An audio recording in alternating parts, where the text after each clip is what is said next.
Hey guys, welcome back to DMAC Customs YouTube channel and the big DMAC Customs workshop.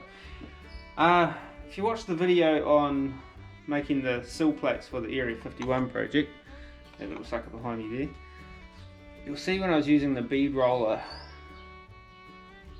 one of the issues I had with it is when you're kind of doing the reach over sort of thing.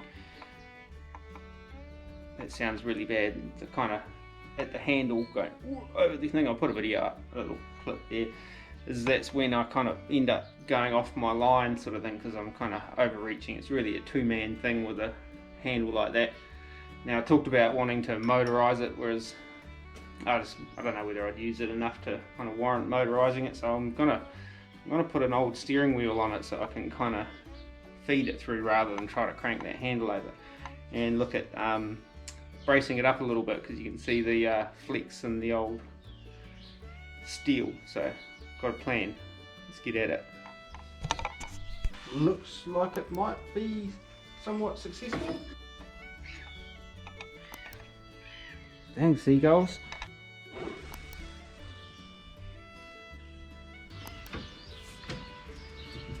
I might even go as far to say it's taken about 98% of the flex out of it.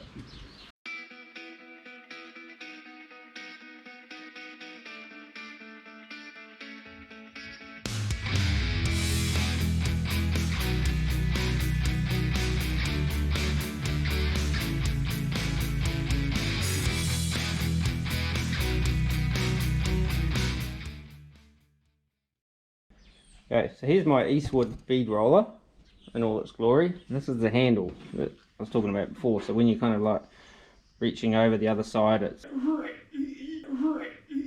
of end up walking off my line when I'm trying to bead roll something. So what I'm thinking is attaching this old steering wheel, this one here, focus, onto this part of the handle. Now I think, I've just been looking at it, I think it's cast steel. I don't think it's cast iron. So hopefully I'll be able to weld to it. So I'm going to cut the handle off and weld it to this old steering wheel and then just bolt that back on. So that'd be pretty straightforward. And then I'm going to put some gussets on the back of this to strengthen it up. Hopefully we'll see if it all works. Now I was just going to see if I could bore out the hole to fit onto the shaft of the bead roller. The largest drill that I've got is actually still too small, and then there wouldn't be much meat left on the ringer there on the old steering wheel sort of thing. So I'm going to try and weld it, and yeah, so let's do it. Let's cut this, prep it up, see if we can weld it.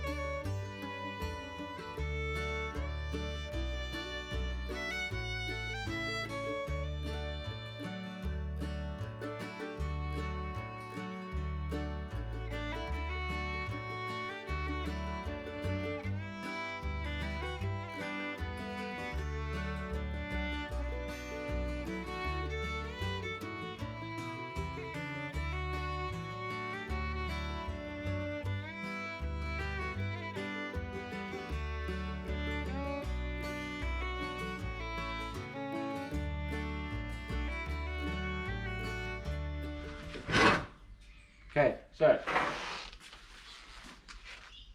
looks like it might be somewhat successful. I'm pretty sure that is cast steel, not cast iron. So being cast steel can be welded. Welds aren't too pretty, so I won't close up on those. But yeah, I kind of just chuck a heap of heat into it because it's so thick. That looks like it might be a go. Simple. Okay, now it's stuck.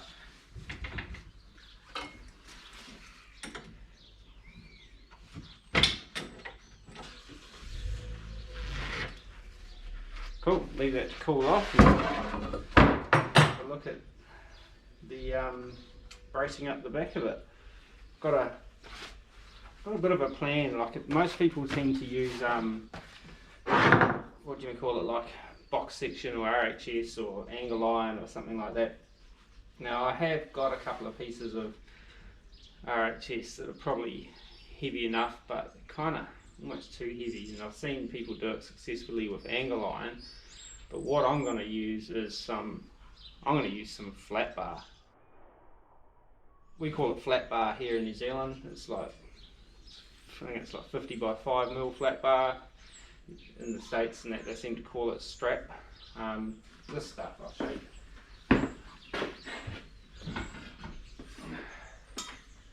That. So what I'm thinking is running a couple of kind of just supports up the back, across there, through there, and then a couple of maybe little gussets or something like that. Or I could put a bit of RHS in there, and then just the flat bar running across it. Yeah? Worst case scenario, it's a zip disc cutting this again. So, start figuring this out. I suppose I should really take this apart, eh? It's probably the best thing to do. Dang seagulls. I was editing another video this morning. I didn't realise how loud all the birds in that are around here until you got headphones on and you're doing a bit of a video edit, and it's just like, they just don't shut up. It's constant. But anyway, so plan. I was thinking of just running a strap around like that and a couple of angle gussets off the back, but I think I might. I was going to do it all in one piece. You know, use a piece like this and curve it around and back up the other side. I don't think the straps need to go all the way out to the very end. Most of the flex is in this section here. So that's kind of what I was thinking.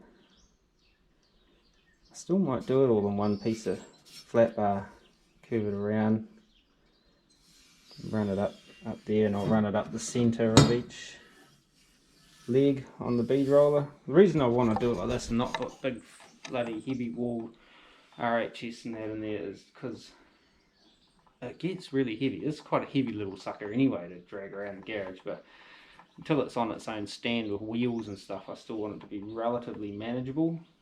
I suppose I could use a lighter walled RHS, but that's my sheet metal folder, so I can't use all that up.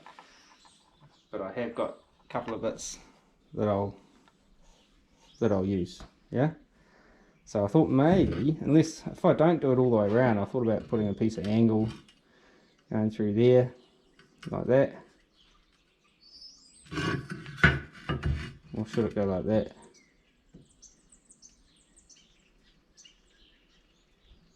Don't think it really makes a whole lot of difference. Kind of like the idea of just using one piece of flat bar and maybe putting a couple of gussets in there. See if I can do that, see if I can fold that how I want it. I've got my handy dandy shop press.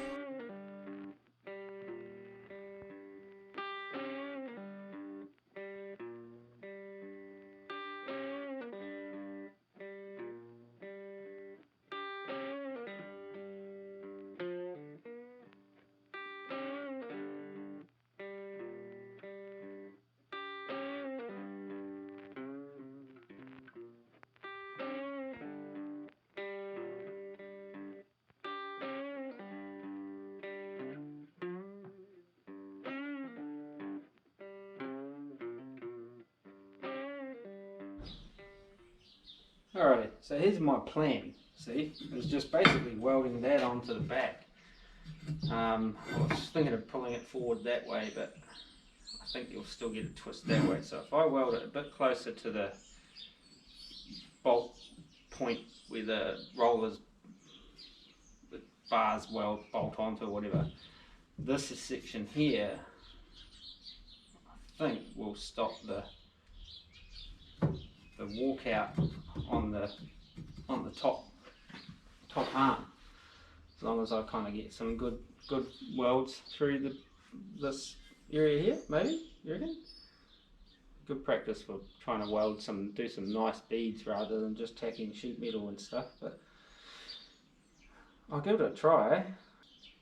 I guess worst cases I might end up having to weld another piece in here maybe to tighten it up, or gussets out that way to tighten it up, I don't know, or just welding more steel to it, or worst case scenario cutting it all off and starting again. But for now I've got to grind off some of this powder coat or paint so I can weld to it. Yeah?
Paint on this Eastwood bead roller smells real weird when you grind it off.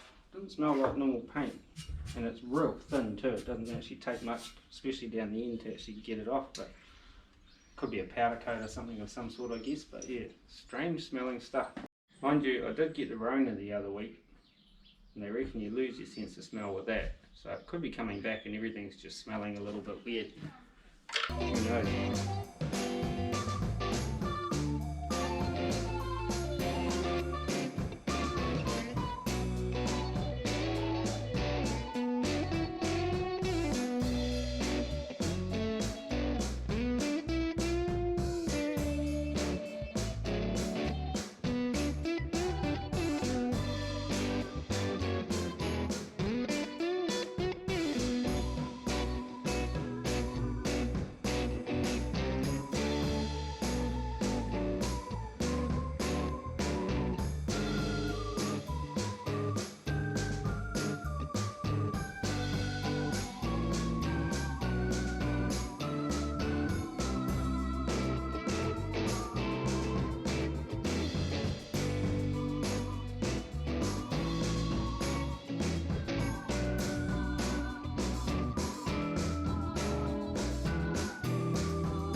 Alright, so that's that all welded up.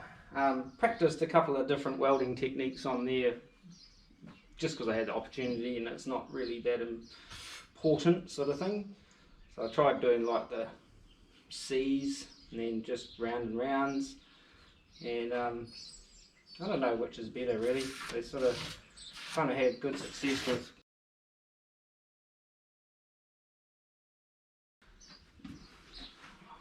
I had some success with both kind of techniques. I did see a guy doing another technique which is like a backwards and forward stitch thing. I've tried that and I just end up with too much weld in one place. But I'm only using 0.6mm wire. It's probably a little bit light for welding onto this sort of stuff, but yeah, just crank the juice up. But I think it'll hold. I'm not building structural stuff for a big structural building or anything, so I'll let that cool off and maybe squirt a little bit of paint on it and then put it all back together and see what kind of difference it made.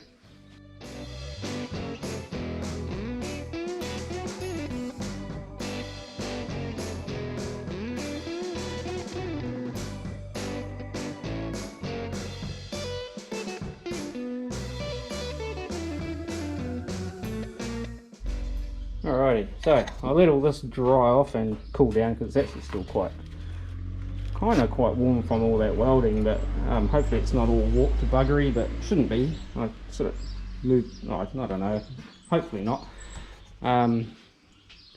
Yeah, so I'll let all this dry off a bit better, then I'll put it back together and give it a run. Okay, so all back together. So far so good. It works, or it goes round and round. That's a start. So like this bit from my boo-boo the other week, I'll try to run a bead through there and see what happens.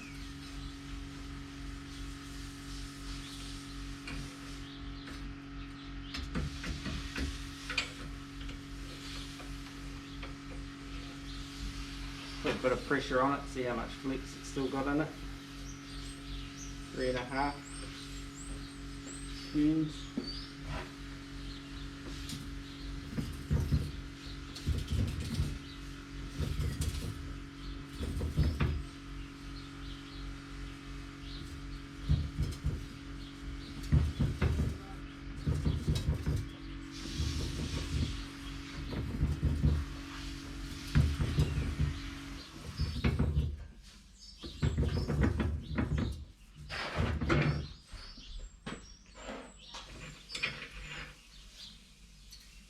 Didn't seem to flex too much, but I'll have a look at this footage when I finish up in here.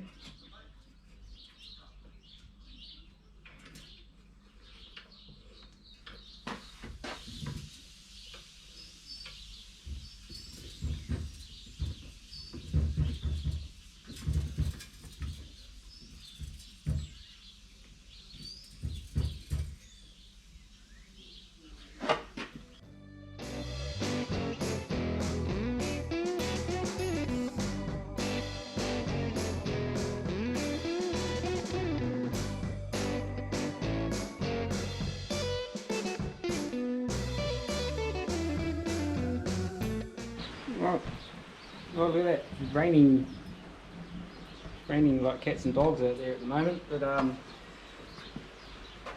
works pretty good actually. I'm quite happy with that. It's taken probably 95% of the flex out of it. Brave kid skateboarding out in the rain. Even under load, with sort of heavier steel, well, this isn't heavy steel, but with some heavier than what I was doing last week with the aluminium.